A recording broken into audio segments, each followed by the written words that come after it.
आदिम जाति विकास मंत्री रामविचार नेताम ने दंतेवाड़ा में बस्तर पंडुम प्रतियोगिता में की शिरकत। आदिवासी संस्कृति के संरक्षण और प्रतिभाओं को मंच देने की अनूठी पहल। आदिवासी समाज की समृद्ध परंपराओं और खेलकूद को बढ़ावा देने के उद्देश्य से आयोजित बस्तर पंडुम प्रतियोगिता में शनिवार को आदिम जाति विकास मंत्री रामविचार नेताम ने बतौर मुख्य अतिथि शिरकत की। इस अवसर पर उन्होंने पारंपरिक खेलों के महत्व को रेखांकित करते हुए कहा कि बस्तर पंडुम जैसे आयोजन न केवल हमारी संस्कृति को सहेजने का कार्य कर रहे हैं, बल्कि युवाओं को अपनी जड़ों से जोड़ने और खेलों के प्रति प्रोत्साहित करने में भी अहम भूमिका निभाते हैं। दंतेवाड़ा जिला में आयोजित इस प्रतियोगिता में विभिन्न प्रकार के पारंपरिक खेलों, व्यंजनों और अन्य सामग्रियों के स्टॉल लगाए गए। इस कार्यक्रम में दंतेवाड़ा जिलों के प्रतिभागियों ने हिस्सा लिया और अपनी प्रतिभा का प्रदर्शन किया। प्रतियोगिता स्थल पर कुल 8 स्टॉल लगाए गए थे, जिनमें स्थानीय हस्तशिल्प पर पारंपरिक भोजन, बस्तर की कला और संस्कृति से जुड़े विभिन्न उत्पादों की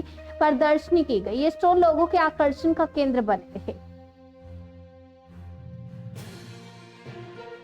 छत्तीसगढ़ सरकार ने बस्तर को बहुत ही प्राथमिकता के क्रम में लिया है और छत्तीसगढ़ सरकार ही नहीं, हम सब मोदी जी के गारंटी के तहत बस्तर और समूचे प्रदेश में जो हमारे एसटी बहुल जो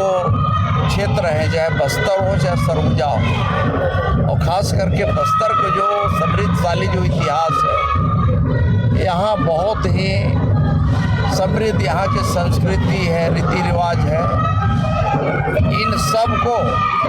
एक मंच पे लाना और इसके माध्यम से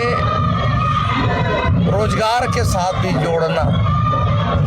इनके जो विलुप्त हो रही हैं बहुत सारी कलाकृतियाँ, बहुत सारे बस्तर का कल्चर, उसको सम्मान देना, यहाँ के कलाकारों को सम्मान देना, उनमें और स्किल डेवलप करना, उनको बढ़ाना, और ऐसा सोच करके ये पंडुम कार्यक्रम का आयोजन किया जा रहा है। हम इसे सरकार की ओर से पूरी मदद भी कर रहे हैं